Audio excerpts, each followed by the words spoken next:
2019's numbers, for example, this is before the COVID, is what we see. China actually has the largest migrations patterns in the world. During this 40 days of the Chinese New Year, usually in the January or February, China has, as you see, have over 450 million people moving during that short period of time, which is almost 3 times of the total travel needs that happen in the U.S. during both during the holiday season as well as the Thanksgiving. So our huge demand is definitely an important reasons. If you look into another pictures here, this was an interesting picture that was taken by a journalist in 2014 in a city called Guangzhou. So that was during the spring travel seasons. I'm sure that for most of you who have been to China, or especially for those of you who have grown up in China, you probably are very familiar with this phenomenon a couple of several years ago. That is to say, because a lot of labor force, including migrant workers, students, they wanted to travel back to their home, and during the spring, festivals, seasons, it can be really challenging to buy the tickets, and not to mention have distant trips. So how could we really create a transportation system that could meet such a gigantic travel demand? That's really the important motivations for developing a high-speed rail. Another way we can look into this is really look into the way how these patterns from the spatial perspective, particularly during this spring festival seasons, we can see usually before the holidays, many people tend to move from big city, mega regions, such as in Beijing's Yangtze River and Pearl Deltas, all the way to the hinterland, the provinces as Sichuan, Guizhou, and so on and so forth. But then after that, all these migrants and peoples were going to move back. So how could we really develop an efficient system and reliable system? That's really the key considerations. So obviously, we have seen that China has, particularly due to this strong support from the central government, over the past decades of construction and continuous efforts, China has already built one of the largest high-speed system in the world, with a total track length of 38,000 kilometers. And the system also is being considered as accounts for almost about 2/3 about the total high-speed rail track length in the world. There are over 500 stations and more than thousands train sets has been deployed. And what's more interesting is the investment is continuing being expanding at almost about the 20% per year kind of ratio. And now the system has covered almost 30 provinces and municipalities. So many of you probably wanted to know, how did China really develop this system, and how could China really achieve this? Obviously, China is a country which was primarily based on the central planning mechanisms. What you can see from this slide basically summarize the major planning initiatives for these middle and long-term rail network development plan. In each plan, they have indicated specific goals in terms of the track length and type of technologies and regions that need to be served. So over the past decades, China actually has tried to implement this plan step by step with the endorsement by the central government and the support from the provincial and local governments. What is interesting is just a few weeks ago, and you probably have already heard, China has launched its new year plan, which is called the 2035 Long-Term Plan and Transportation Planning, which actually provide a more ambitious goals of expanding the high-speed rail to 70,000 kilometers, which means that 32,000 kilometers of new high-speed rail will be built in the next 14 years. In this plan, there are 3 particular highlights. One is this so-called 8x8 trunk high-speed system will be fully completed. And in addition, the emphasis focused on mega region as well, developing intercity high-speed networks to connect these 4 major mega regions in China. What's more, there's also a plan that's focused on planning and testing for high-speed megalith for super mega regions, okay? So just to give you some ideas, so this is a blueprint they have released. So this red lines indicates this key major travel corridors. So the red circled areas are the 4 major mega regions in China. So in the Beijing's and Yangtze River Delta regions, and Pearl Delta region, and the Chengdu Chongqing regions. Okay, so you can see it basically flows really a nice network. In addition, the system has been supported by the 7 regional lines collecting different major provincial capitals, as well as 8 corridor lines. So this really gives the clear blueprint for the future development of the system. In addition to the roadway network planning, China has also has a major efforts trying to focus on developing their own high-speed technologies and infrastructure technology as well. The main approaches, which I classified it as a top-down approaches, which was mainly governed by the central organizations, the government institutions. If you look into the charts here, so the development of high-speed technology in China was primarily led by the formal Ministry of the Railway, which is currently the National Railway Bureaus. They used the so-called principle called the exchange market for technologies, meaning that in order to really get all these foreign technologies being applied in China, they have to compete. They have to transfer their technology. They have to collaborate with the Chinese companies and organizations in order to really access to the Chinese market. As we know, and there are 4 major high-speed technologies: Japanese Shinkansen and French TGVs, as well as German ICE, as well as the Canadian Bombardier. So these 4 companies have all entered into China. So China was able to fully acquire all this technology, assimilation of all these technologies, transformation and exploitation. So this is really trying to achieve fully deploy the system to a larger scale. I guess, we have seen this major achievement that the Chinese system has been made, but a fundamental question that is still unclear, that is, what are the wider economic impacts the system has achieved? And in particular, what we care about here is not just to simply focus on the rate of returns of the investment, or measuring whether this travel demand has met its expectations or not. But we really wanted to look into, from the broader societal perspective, to what extent the development of this infrastructure system has affected our economic geography, including land use, real estate, tourism, mode choices, economy, and environment. So our research team has been primarily focused on really establishing these frameworks, but more importantly, trying to understand these different important issues piece by piece. So for example, we have been looking into land use impacts of high-speed development, looking into, for example, the land value changes, urban structure changes, and urban expansions. We also look into the impact of high-speed on, for example, their real estate values. Does that make a change? Also on tourism, both international and domestic tourism.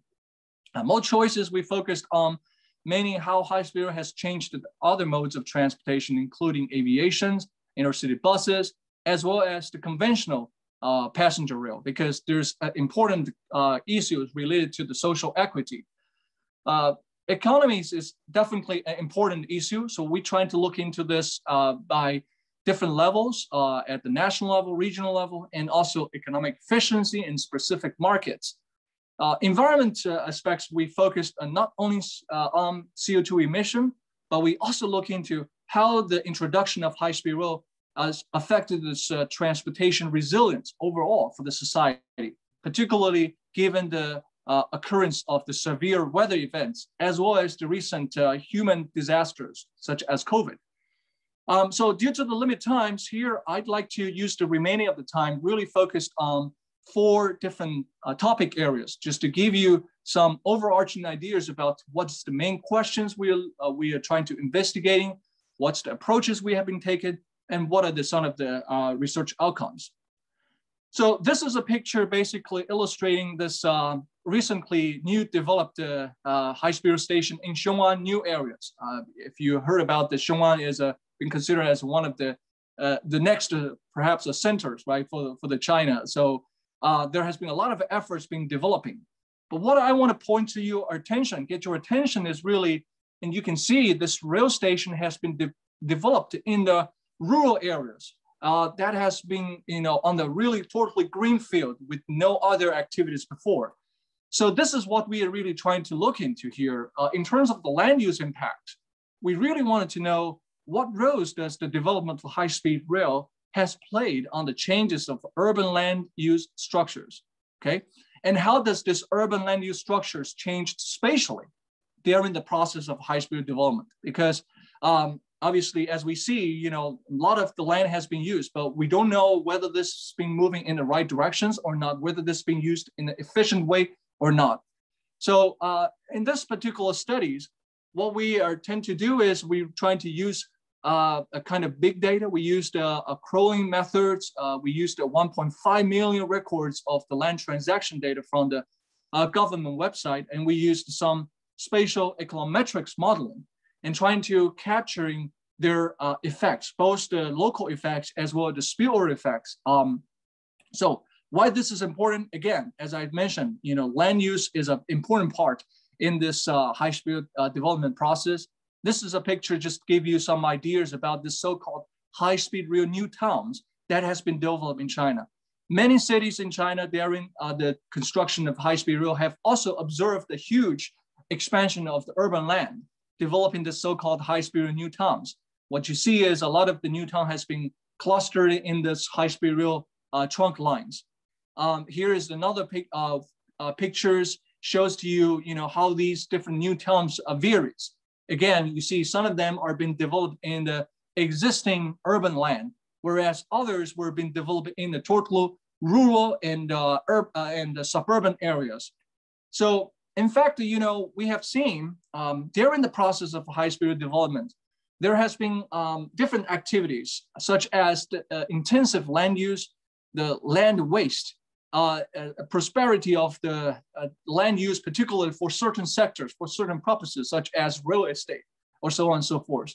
So the national government also in 2018 has launched a guideline trying to advocate for a more rational development for land during the high-speed rail development process. However, the challenges here is it remains unclear to what extent these, development in different cities, how this their development pattern is during the process of high-speed development.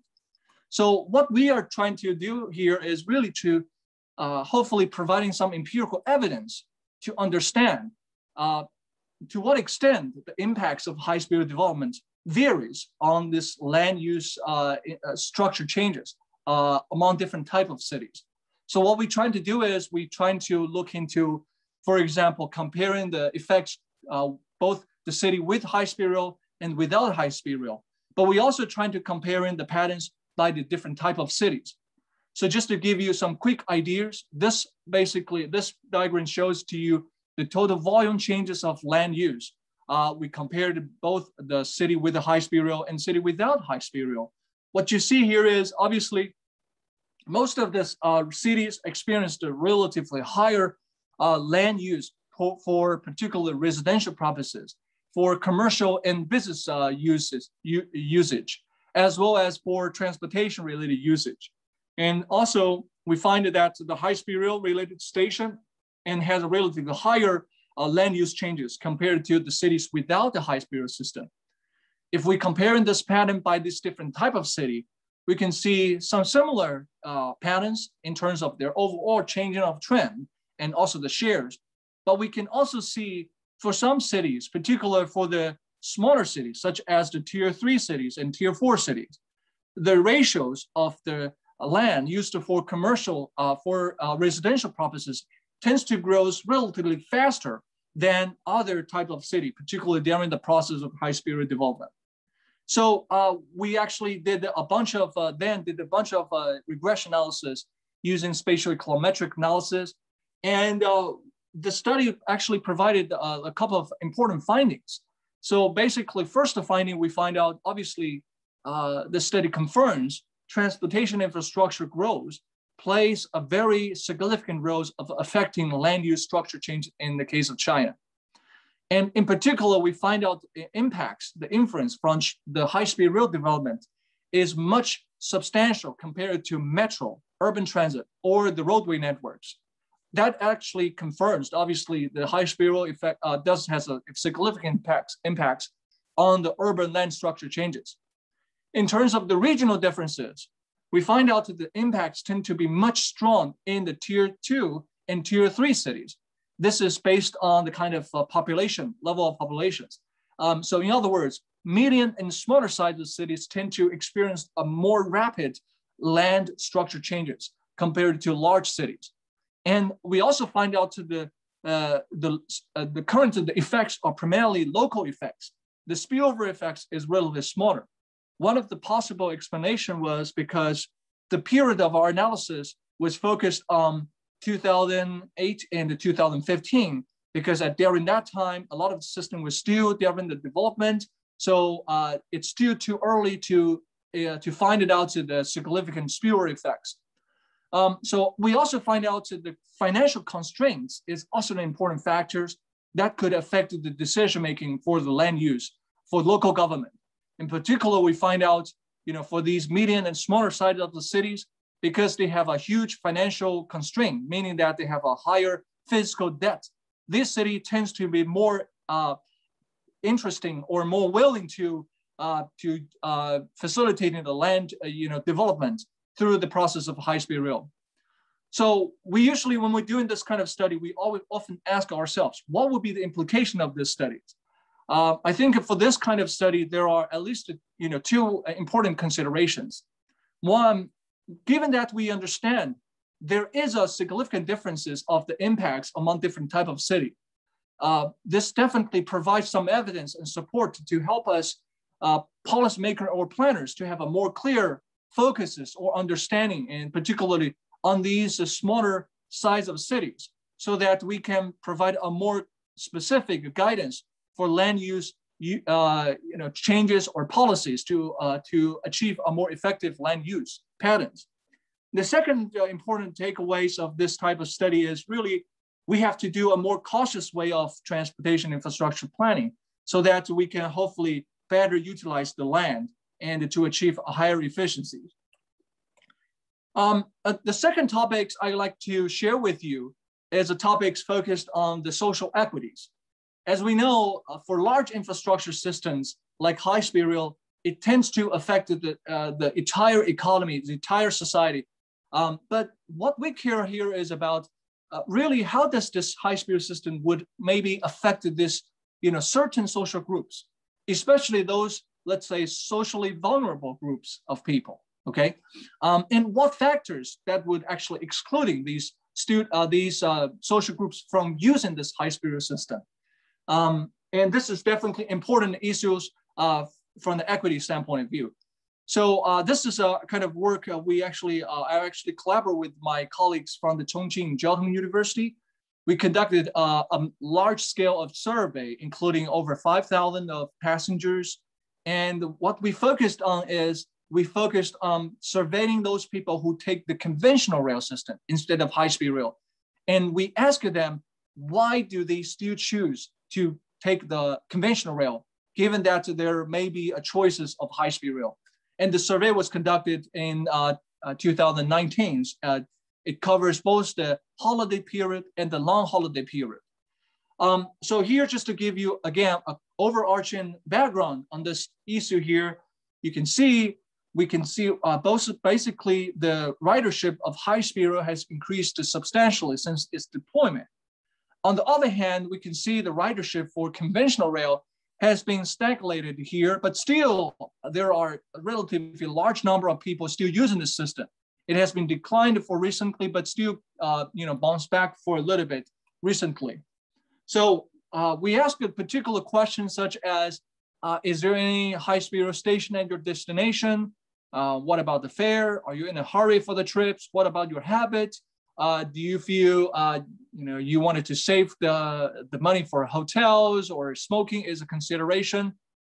So here is just a snapshot of the survey result. What we find out is that there is some particular reasons that the people choose the conventional rail rather than high-speed rail. For example, you can see almost 38% of people basically indicated fare is an important consideration, because the conventional rail still, comparatively speaking, offer a relatively lower fare for those people. So that's the definitely key. There's also a large group of people indicating that they don't have a choices, because a certain destination, they don't have a high-speed rail. So they have to take a conventional rail. In addition, there's also people indicating they don't going for a hurry, so the time is not important. Time saving is not a key consideration. Some other people also indicating they wanted to save monies for a hotel, because you can buy a sleeper on the conventional rail rather than spending time to a hotel. So again, this study, through this type of study, what we find out is first, socially vulnerable groups, particularly such as the students and seniors with the low income, they still prefer to conventional trains due to the factors I mentioned previously. We also find out incomes, education levels does have important roles in terms of affecting people's travel behavior. Particularly, a higher income or higher education is going to be associated with a more likelihood of using high-speed rail rather than conventional rail. In terms of the regional impacts, we do find out for people living in different parts of China, their behavior tend to be different, particularly for regions in the Southwest and this less developed areas. People tend to still would love to use the high-speed trains, but they don't have a lot of options there. So one of the key lessons learned, as we can see here, is obviously we needed to really consider how could we still maintain the services for certain conventional trains so that we can assure the equities of the rail transportation services for all the people. But in addition, in terms of the high-speed trains, we should also be thinking about how could we really provide a diverse and perhaps more flexible pricing system so that people could really benefit from the system, using the system. And in some circumstances, we may also need to consider, do we need to provide some special high-speed services to these less developed areas? So overall, I think there's a lot of efforts still be needed, particularly when we're investigating high-speed rail, when we have been spending a lot of efforts looking into big region, but those less developed areas should also be given some attention.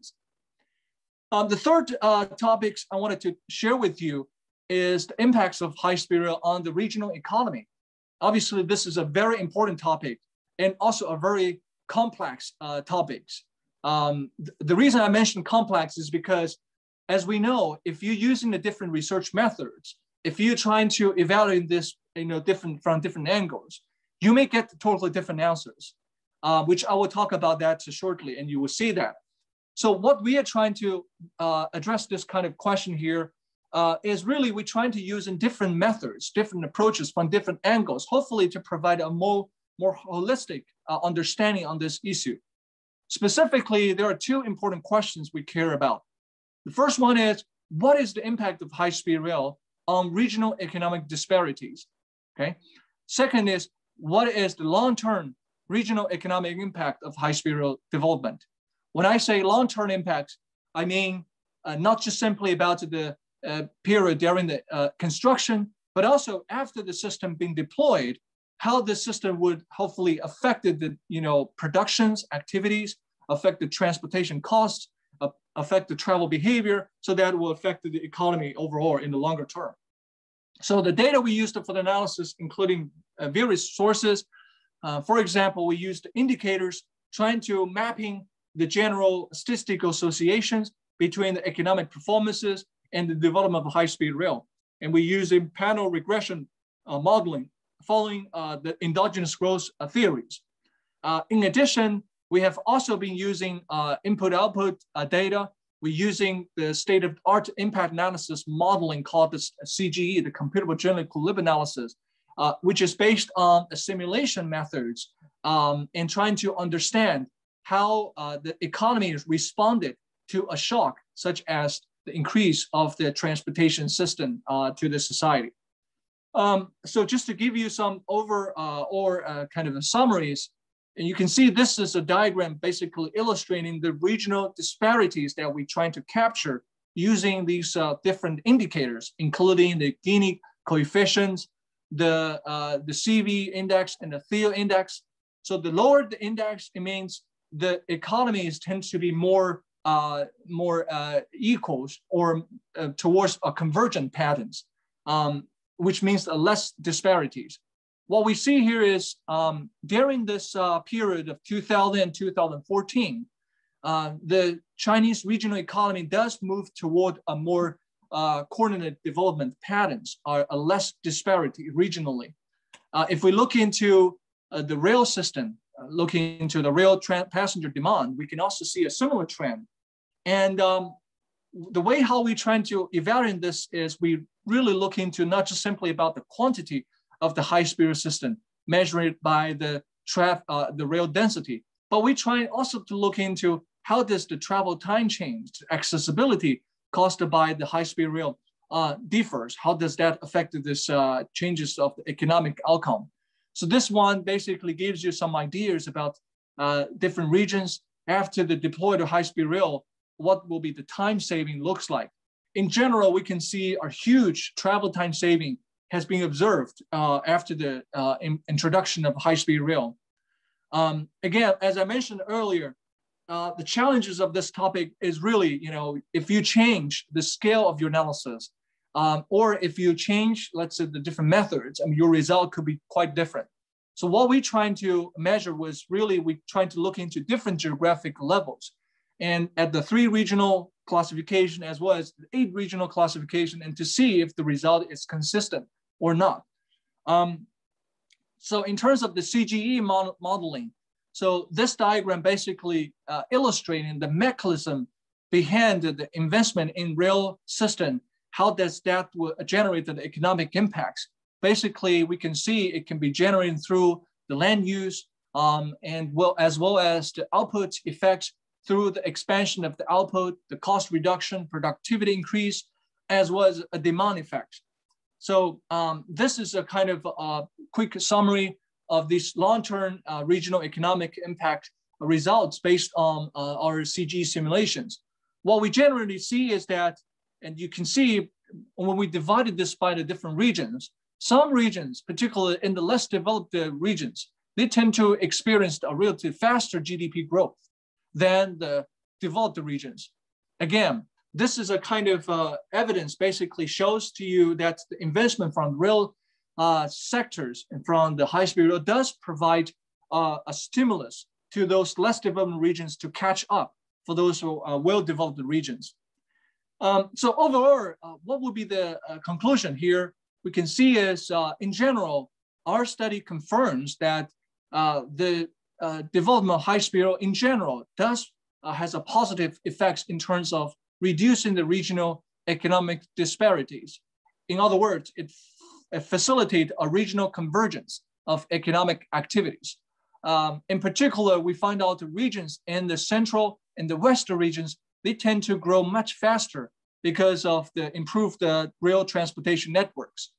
In terms of the 8 region of the CGE analysis, we also find out the gross output multipliers tend to be a point about 1.01, which means $1 investment in rail system is going to be generating about $1 of revenues on the rail system.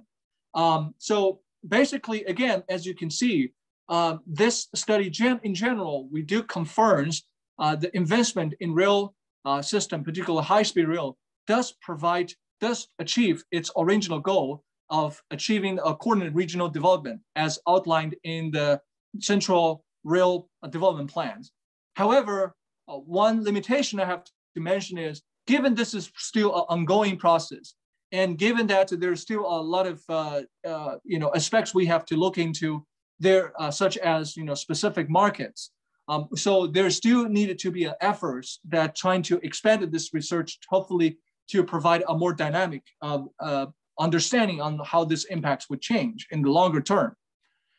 In the end, I'd like to talk about this topic 4, which is really focused on high-speed rail and the environment. Here, again, the environment I'm talking about is really in terms of how this impacts of the environment affected the operation of high-speed rail.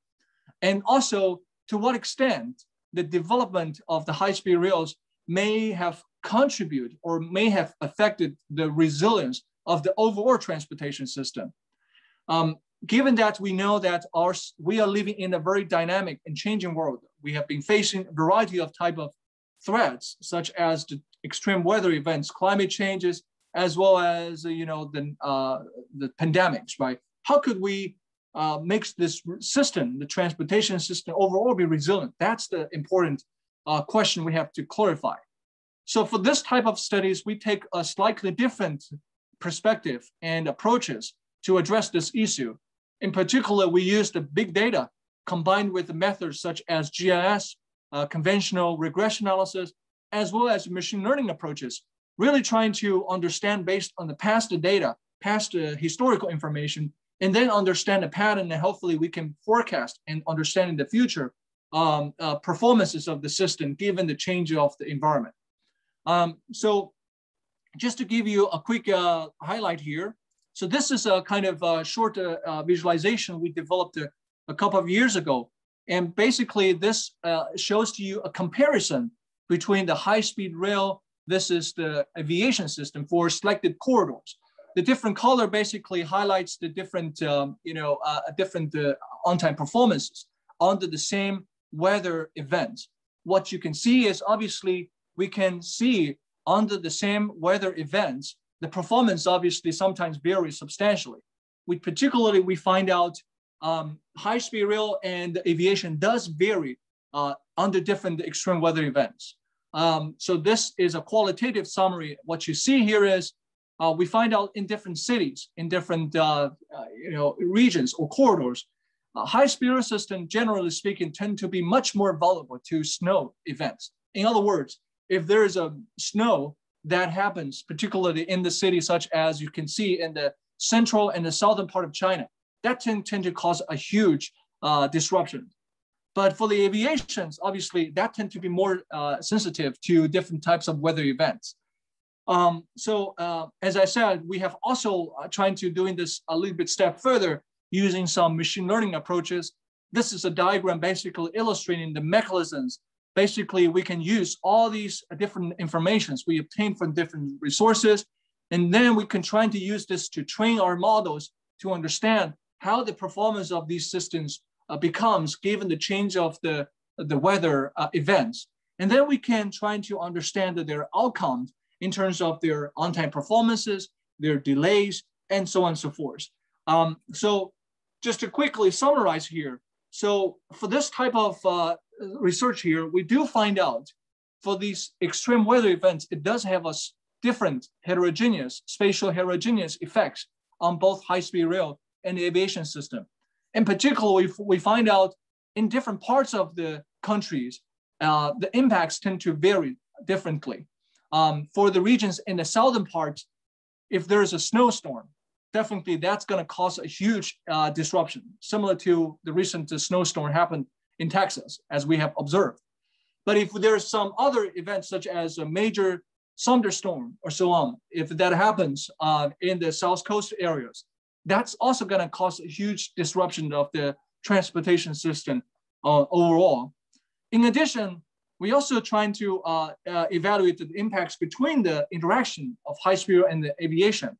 What we find out is that in the increase of the rail connectivities has a significant impacts on reducing the recovery times for aviations if that has been disrupted. That basically indicates intermodal substitution. It's the very important resilience strategies to help our city and our system become more resilient, because it provides a more alternative for people to travel given the disruption that occurs. I guess I talked a lot about the Chinese case, but I guess obviously, what would be the lessons learned for the US? Well, definitely we see here China and the US is totally different countries. There are a lot of different political and economic and the social demographic differences. So apparently it's not realistic to totally apply the Chinese example and to here to the US. But I think at least there are a couple of key takeaways that we could think about the Chinese model of high-speed development and how could we try to understand the issues better. So the first important things, which I think we should consider is really high-speed rail is not a panacea for economic development, for solving all the transportation problem. And also high-speed rail is not good for all the places, for different places. There is a huge cost associated with that. In other words, the development of high-speed rail in the US definitely needs to be selected. If you recall, a couple of years ago, American 2050, which is a planning organization, they did a very interesting study trying to evaluating where high-speed rail works the best in the US. So they're looking into the different city corridors, different mega regions. What they did find out, there are 10 corridors, 10 specific city pairs that tends to get more attention in terms of developing high-speed rail.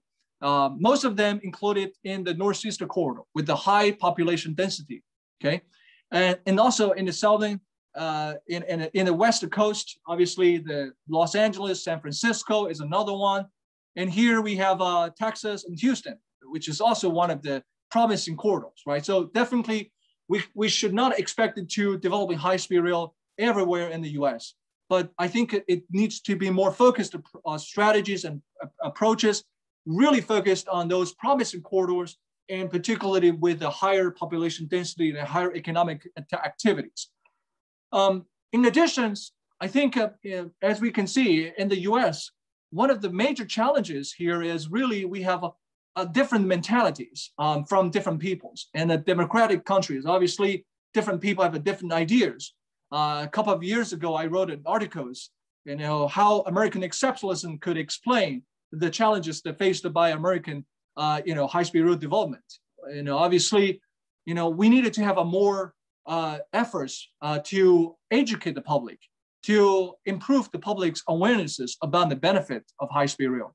When I say the benefit, it means not just simply about, let's say, the travel time saving, as we listed here, okay? But also, what about some other external effects, external benefits, such as the resilience, the alternative modes of choices, and environment, and so on and so forth. So there's definitely need a lot of more efforts in terms of campaigns and education, and just to help people better understand the mode of transportation.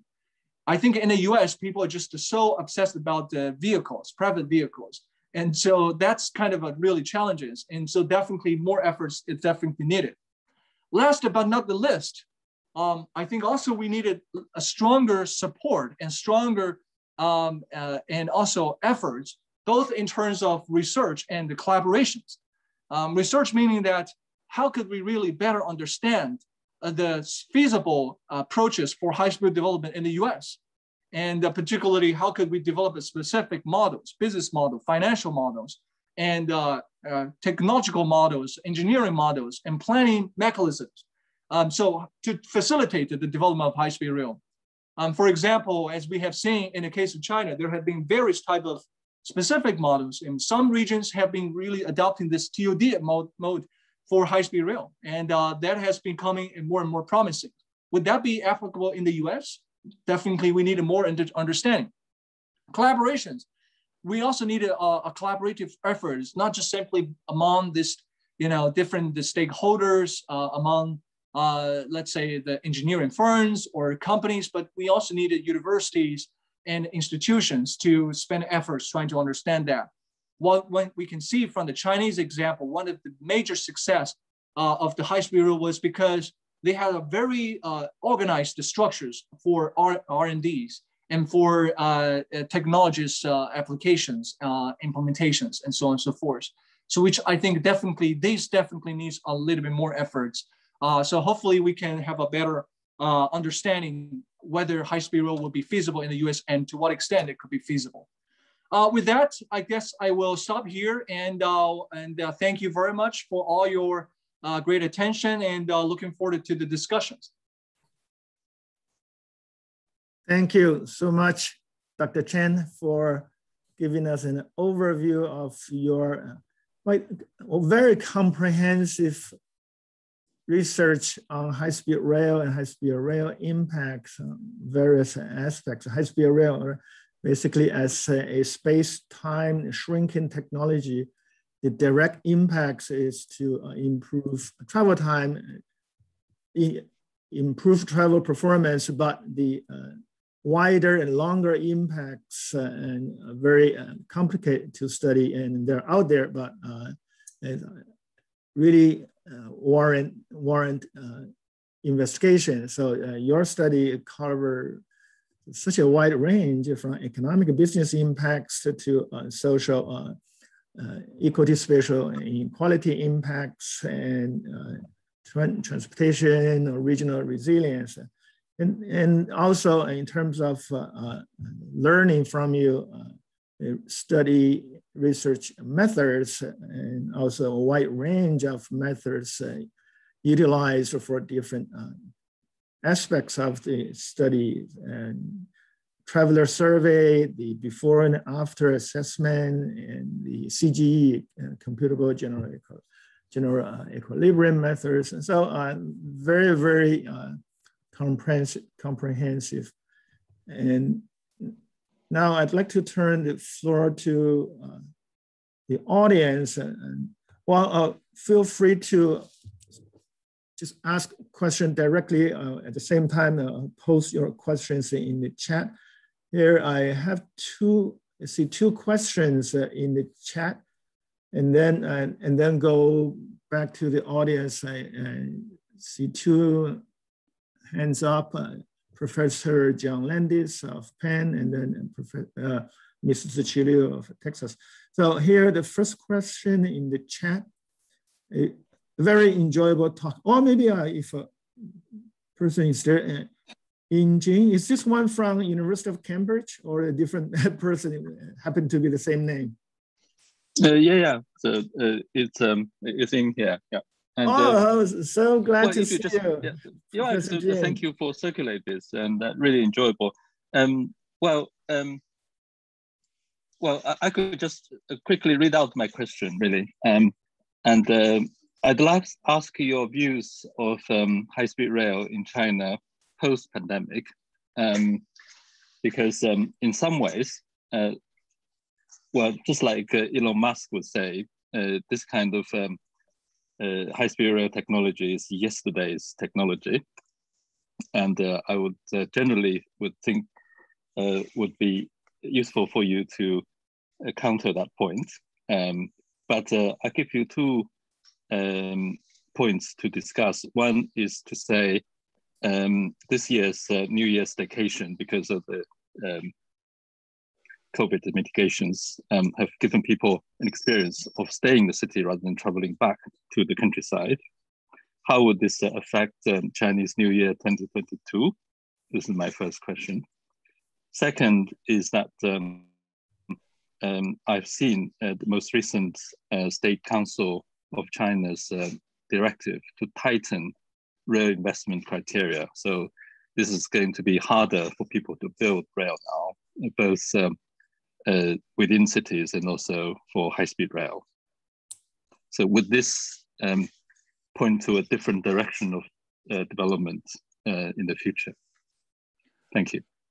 Okay, well, thank you, Dr. James, for this excellent questions. And so regarding your first questions, how would this COVID, how would this travel patterns changes in the case of China in this new year or the year forward? In fact, recently, we have recently just did a study. Due to the time, I didn't have a chance to share with you, but we did evaluate the impacts of the COVID, how that affected the performance of both high-speed rail and the aviations. And we do find out it was very interesting that you can see different regions and the performance of the rail system and the aviations varies. In large cities, we do find out the impacts on this aviation system, particularly during the COVID period, it's tend to be much larger. And for the smaller regions and for smaller size of cities, and the impacts on the rail system tend to be really higher. So again, obviously there's need for more efforts to thinking about what this pattern. But I think what it presents here is the fact that the development of high-speed really provide people with alternative choices for intercity travel. This is a very important thing, particularly when we're thinking about, how could we really satisfy the different needs for the different people. Another vivid example we can see here is after this, the strict, stringent control of the COVID in the case of China, a lot of the travel demand and a lot of the tourism demand has now bounced back. People have started to take, high-speed trains to travel to different places, obviously domestically. So definitely we would be able to see this development of high-speed rail will have a long-term and continuous effects of changing people's behavior and making travel be more accessible or be more enjoyable by more people. Regarding your second questions in terms of what would be the strategies for high-speed rail investment in the near future, and that was actually a very excellent question, an important question. As I mentioned briefly, so obviously China is still considering to expanding high-speed development in the next 14 years. And whether that's really a good approach to do or not, I think there's a big questions. In fact, one of the biggest questions our research team are currently investigating is really, does this kind of massive high-speed development of high-speed rail is still a good way, a sustainable way of looking forward? I think the short answer is definitely it varies, right? For certain corridors, particularly with a promising high demand, there may be a need to expanding some of the services. But for the less developed regions, do we still need to have a high-speed rail system, or do we need to pay more attention to developing more conventional rail system? So definitely there is a consideration for that as well. But another important angle is, I think many people are probably ignored, but I think we should also give a little bit more attention. That is, development of high-speed rail is not just simply to improve the intercity passenger travel, but also it could facilitate freight as well. Our recent study does show the development of high-speed rail does release the transportation capacity of conventional rail system and promote the freight transportations as well. That's an important thing. So we should not ignore. But also, if you're thinking about high-speed rail express services, right? So there has been a lot of explorations in terms of using high-speed rail to transport cargoes and goods as well. So make a long story short, I think definitely this is a very critical question that needs more attention, but we just don't have an answer right now. And that's why I think we need more research efforts trying to address these problems. Okay. Yeah, well, absolutely. So 25,000 miles of track kilometers is a big case study for you, and good luck, and keep doing it. And well done. Thank you. Thank you. Thank you for the question and for answering the question, Dr. Chen. Now, let me go to the next question in the chat. Professor Guohua Zhou, would you like to ask directly, or I can read the question from the chat? I can ask directly. Yeah, yeah, go ahead, please. Yeah, this is Huaguo Zhou from Auburn University. So I actually graduated from Northern Jiaotong University in the railway engineering PhD, 1998. So after I came to US, I didn't do any research on railway engineering. So actually last year, I applied sabbatical leave to go to China to study over the last 23 years what happened in the high-speed rail, all the technology, track, railway station. So I kind of know a little bit about the railway engineering things you are talking about. So we know, my question is basically, who in the US can fund this type of study? Because you are doing this study for the impact railway engineering, high-speed rail in China, land use, and many other things. And I don't think Ohio DOT is going to fund this type of study. I'm just kidding. Sure, that's true. So the second question is, I know when I study the railway engineering in China, I know we do feasibility study every new railway line. And what is the economic impact, land use impact, what is the demand? And you need to talk to local officials and all visitor and where put the train station and what kind of impact for the local. So there are a lot of detailed things already. So all your assessment, all this impact, they have done this study before they start to build the railway. So I don't know how your method or your data, your results comparable to those studies before even the construction start. So I just, curious. Yeah, well, thank you for doing this. I learned a lot. Yeah, I can put it in my sabbatical leave report to see what I learned. Well, thank you, Professor Zhou, for these excellent questions. I think at first, just to answer your questions about, why do we need this kind of research, right? So obviously, in the case of China, as we know, a lot of the planning is done at the central government level by this commissions, the National Reform and Development Commissions, right? So they are doing at the high level. So definitely they have their own internal mechanism of understanding the impacts.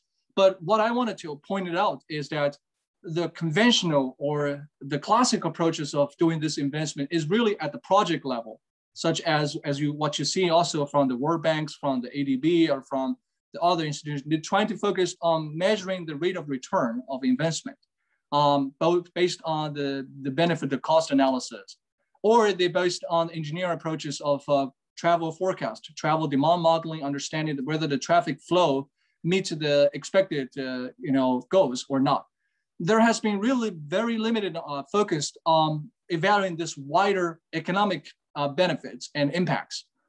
This is what we are trying to really fill this gap. The reason is because, as we know, for large infrastructures such as high-speed rail, the impacts is not going to just be simply on, let's say, certain populations or certain people or certain sectors. It's going to have a long-term, a larger scale of impacts. Probably would not be achieved, after many years of the deployment. So definitely that needs a more thorough or rational understanding, so that we can guide the future decision making, so that to make it more rational. From the U.S. standpoint of view, obviously, as you can see, not only for the US, but also for other countries, such as in India and in Europe, and they are still learning. They're still learning the experiences from the other countries, particularly such as China and the Japan's and so on. They wanted to know particularly what would be the benefits of the system and what would be the negatives, right, as well. So apparently having these kind of large scale of assessment, but looking into these specific aspects, such as this economic aspects, environment aspects, social equity aspects, and land use and so on. This is definitely going to be critical. I hope definitely by integrating some additional advanced methods such as machine learnings or deep learning, and we are able to develop a system that will be able to provide not just simply a ex post assessment focused on the system that's being deployed, but also has the capacity to forecast for the future investment strategies. And that way, it will be really used to facilitate rational decision making, okay? So regarding your second question about who will be the US funding this type of research, that's a really good question. And I've been looking for funding all the times, right? So, but an honest answer to you is the federal government does have some grants. The Federal Railway Administration, they do have some research grant, similar to this USDOT Center of Excellence of USDOT Center, like the Professor John Center. There is also the Center for the Railway University Consortium as well. I believe there is one in the University of Nevada that has been awarded, but I mean, there is a lot of uncertainty, right? So we will see if the new administrations will like to provide more research support to advancing research in this area. So definitely, I think there definitely will be a great potential. In addition, TRB, there is another good resources. There was some, they had a railway corporate research fund that could fund some of the research. But I think definitely that's going to be, I heard that has been suspended due to the COVID. So yeah, I think definitely there is some opportunity, but we have to look into various approaches, maybe collaborating with different groups. Hopefully we can get more attention at the different level of the governments. Okay, thank you. Great, that's really a good direction for us to move forward, right? Collaborating among us. So the next person with a hand up, Professor John Landis of Penn. You're muted, John.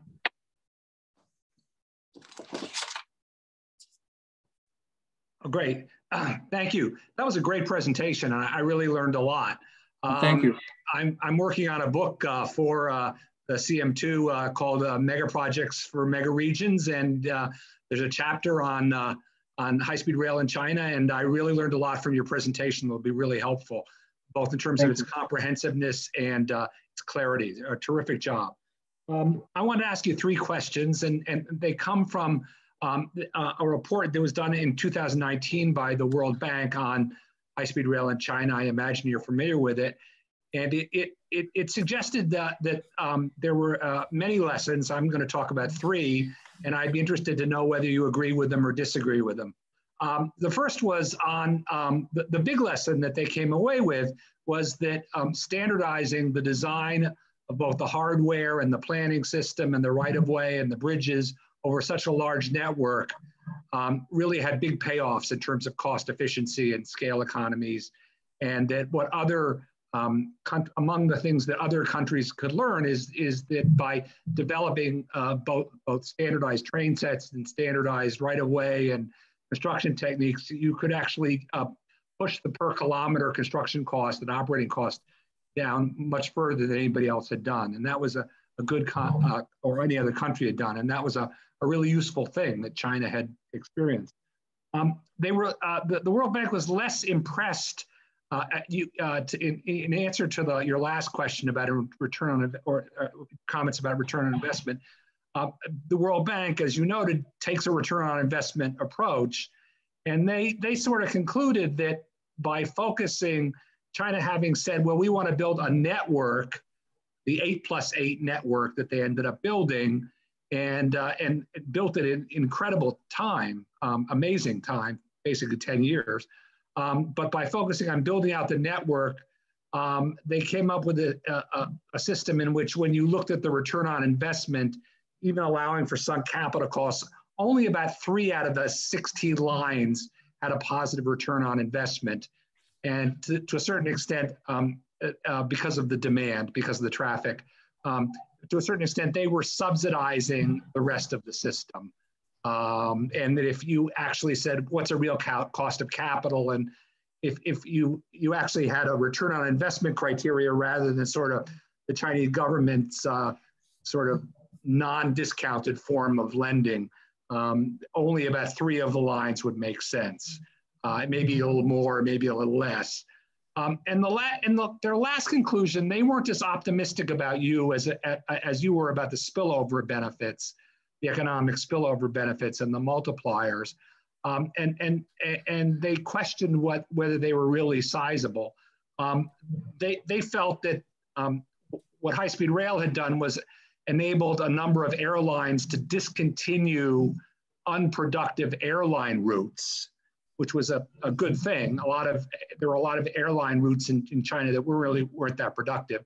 And they went away after high-speed rail. But in terms of sort of GDP and gross and overall output, the World Bank was a little more concerned for 2 reasons. First, that many of the stations, as you pointed out, are not in the best locations.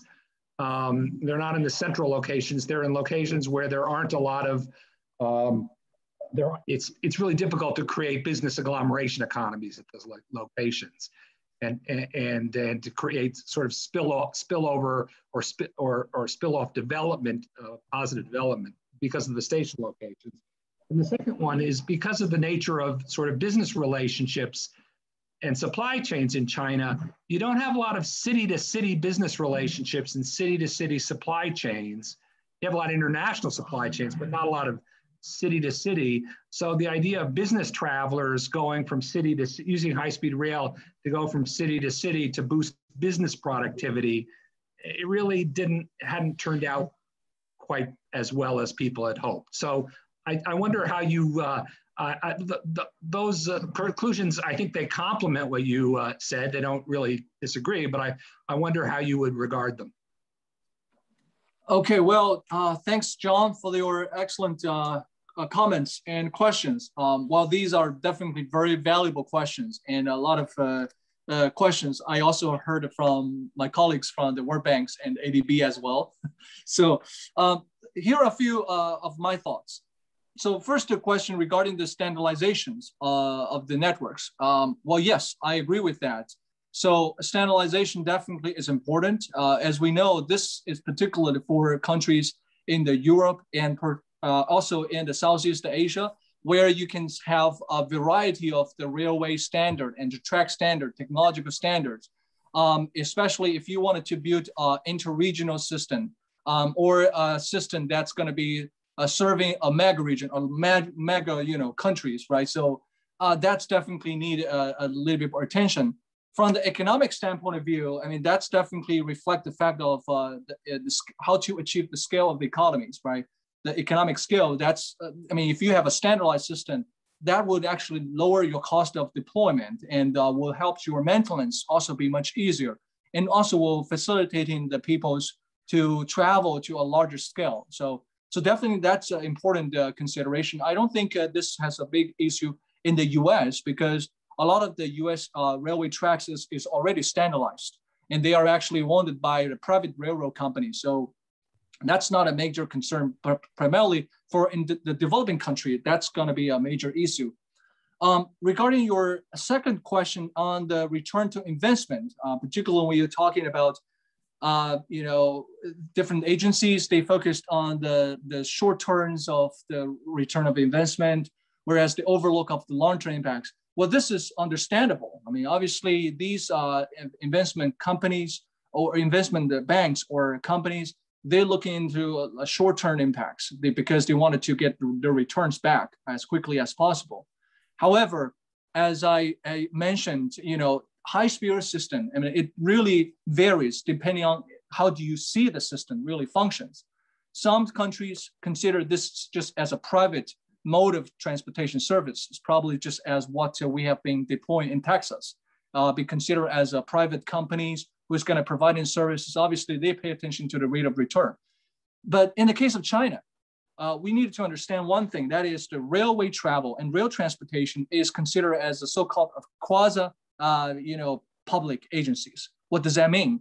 It means that it serves as the both serving for a public goods as a services, or railway services for low-income people, as well as obviously they have to make a profit and hopefully to maintain their services and so on.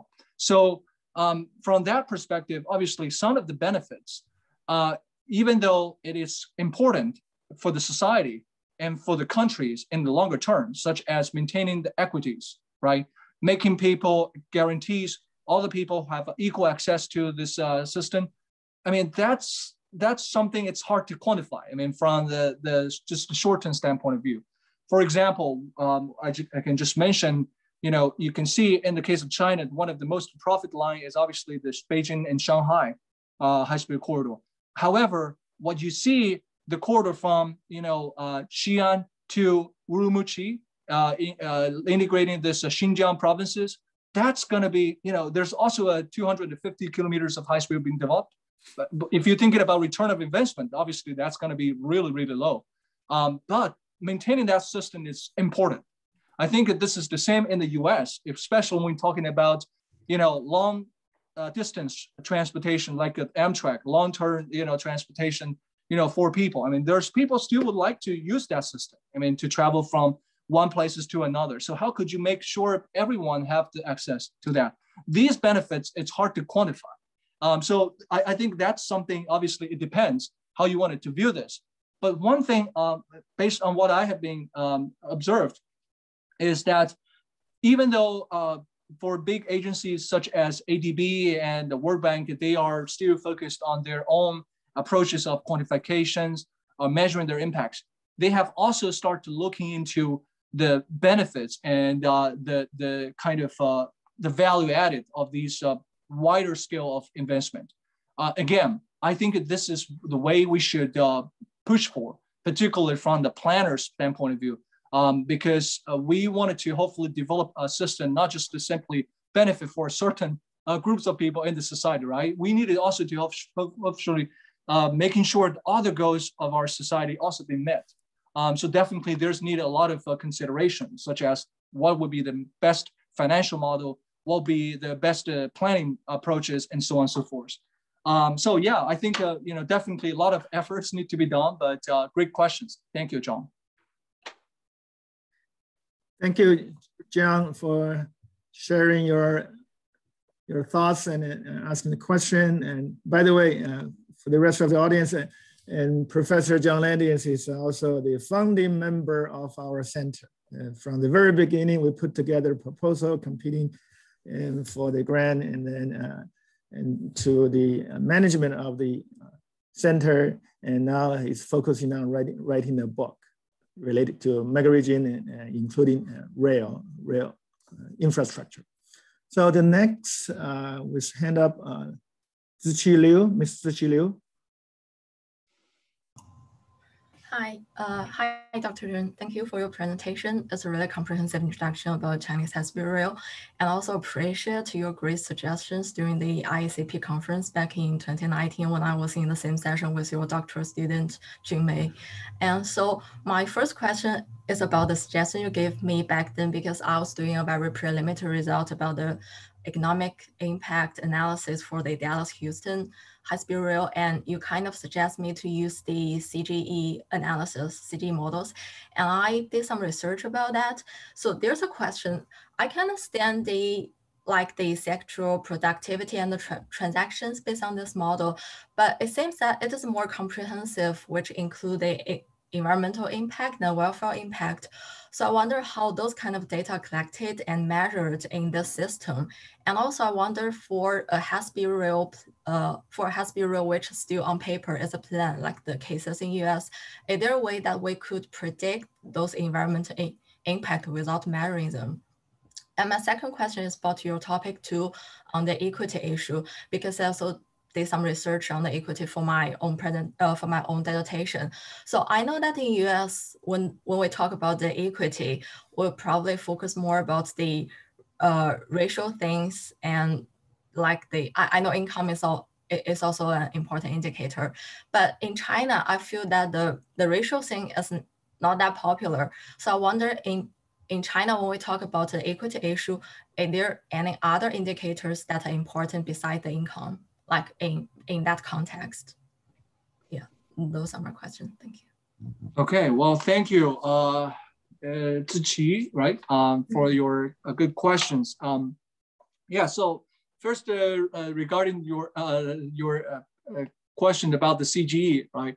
So definitely, I think one thing you needed to understand is for the research methods such as CGE, I mean, they can be used to not just simply to measure the ex post analysis, meaning that looking into the existing projects, but definitely they have been also widely used to evaluate the projects that hasn't been built. But what people tend to generally do is they put the hypothetical scenario into the model and then try to simulate it and the forecast to what will be the impacts, generating through the economy. So definitely that's doable. But one of the challenges is really, how would you be able to provide a reasonable scenario into the CGE frameworks so that you can generate a reasonable estimation outcome? Because it's highly depending on how realistic your scenario is, right? And what would be this assumption is. So there is definitely a lot of considerations. We have been really trying to look into this over the past 2 years, really trying to establish frameworks.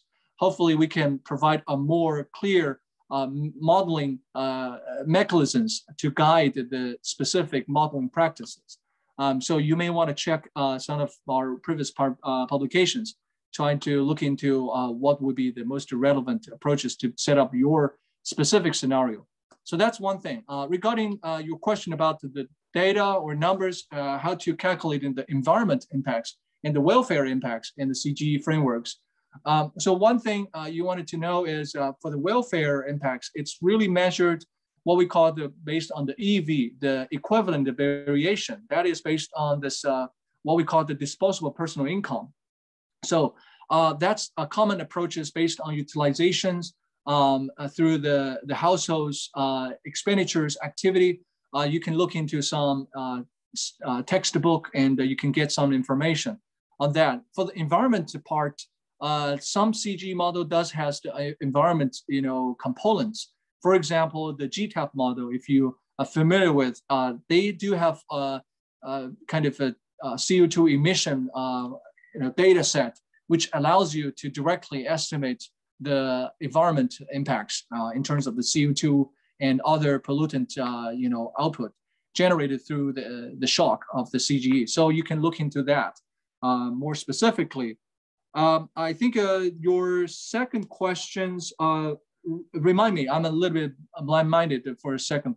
What is your second question? Oh, the equity?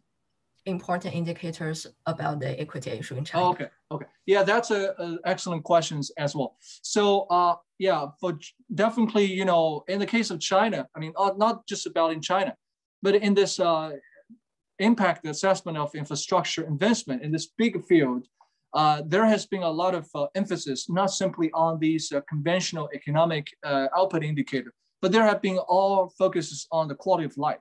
For example, how could we really measure the quality of life? How could we measure happiness?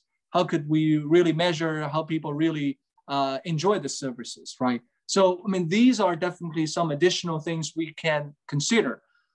Again, there are different ways you can consider how to measure this quality of life. Sometimes people tend to conduct surveys, right? They trying to understand how people really feel based on some well-being kind of literatures to establish certain mechanisms and indicators to measure that. And more recently, for example, my student, Jumei, she's also trying to evaluate high-speed rail using this city attractiveness. So there's also indicators to measure that. But again, the question is, how would you be able to establish a convincible index that will be able to differentiate it from the existing indicators? That's going to be a key thing has to be discussed, has to be, be further explored. But I think, yeah, definitely there are a lot of rooms to improve. That's why I think, we need a lot of more efforts to look into these issues here. Yeah, thank you very much. Thank you, Ziqi. And again, thank you, Zhenhua, for your answers. I do not see any more hands up. And also we are approaching the end of the time today's session. Very, very information-rich session. So lots of empirical and some methodological and some theoretical and policy highlights here. So one thing I'd like to mention in particular in terms of lessons for the US, one of the several points Dr. Chen mentioned regarding the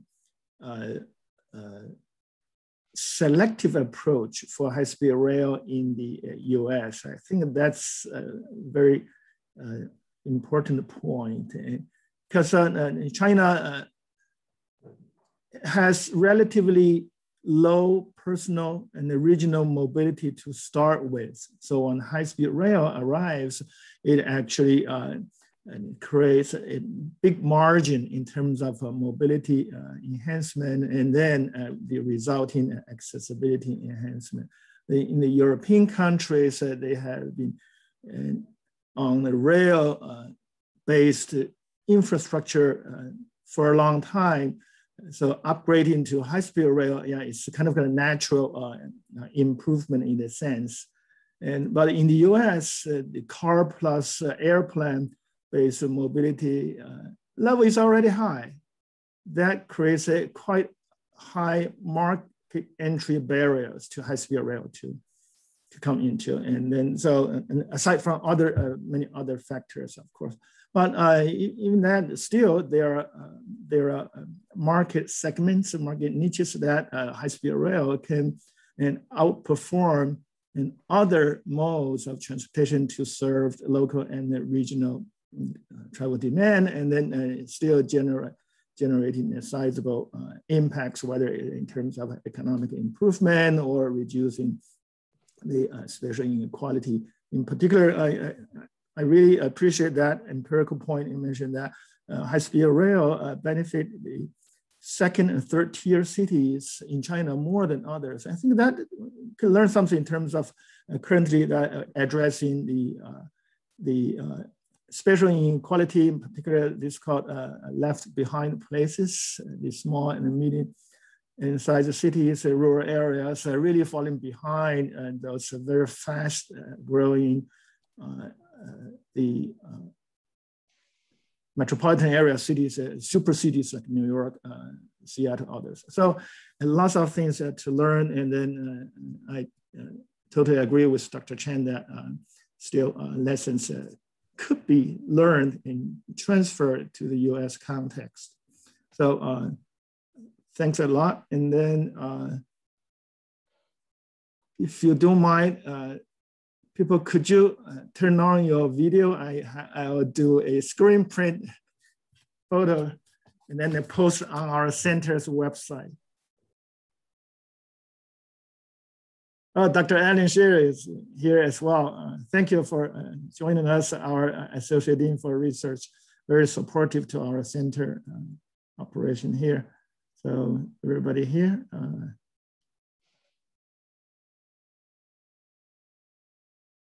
Dr. Jean. Okay, great. Well, thank you again very much, Dr. Chen, for taking time sharing your research with us. Well, very quickly, to my knowledge, you are editing 2 special issues, right?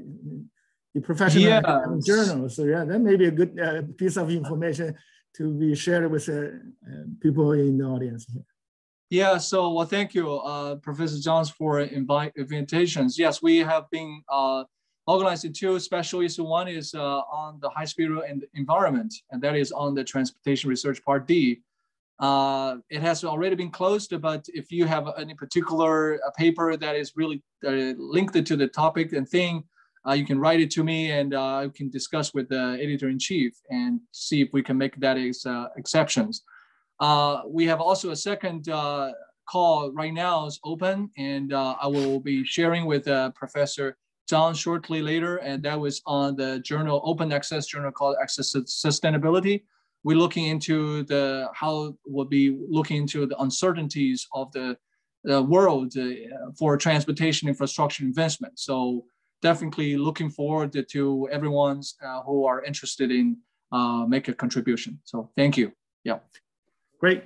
Thank you. And thank you all for joining us, and see many friends from around the country and from the other part of the world as well. Professor Eugene from University of Cambridge. We had, he supported this class, our trip to the UK, Manchester 3 years ago now. So thank you. It's good to see you here, Professor Jean. I hope we can and find a time to ask you to give us a guest lecture. So everybody, thank you again. For those who are, thank you again, Dr. Chen. Those who are in the mega region class, could you stay a couple of more minutes? Thank you.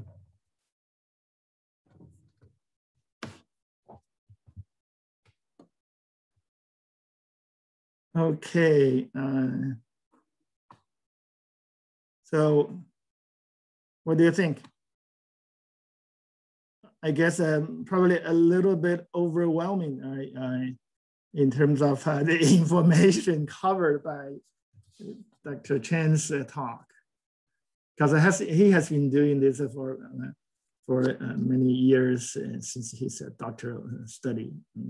Very focused on high-speed rail, and then expanding to different aspects of high-speed rail impacts.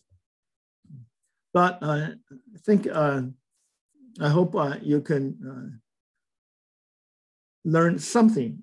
It does not have to be every piece of information that you get, but as long as you find something interesting and useful and probably inspirational to your final term project. And of course, you may also follow up with further questions if you have for him, and find out more of his publications, past or ongoing research. And the reason I want to keep you for a couple of more minutes is about next week. Okay, next week we will have another guest lecture by professor from Portland State, talking about Cascadia, talking about, well, let me share my screen in terms of reading.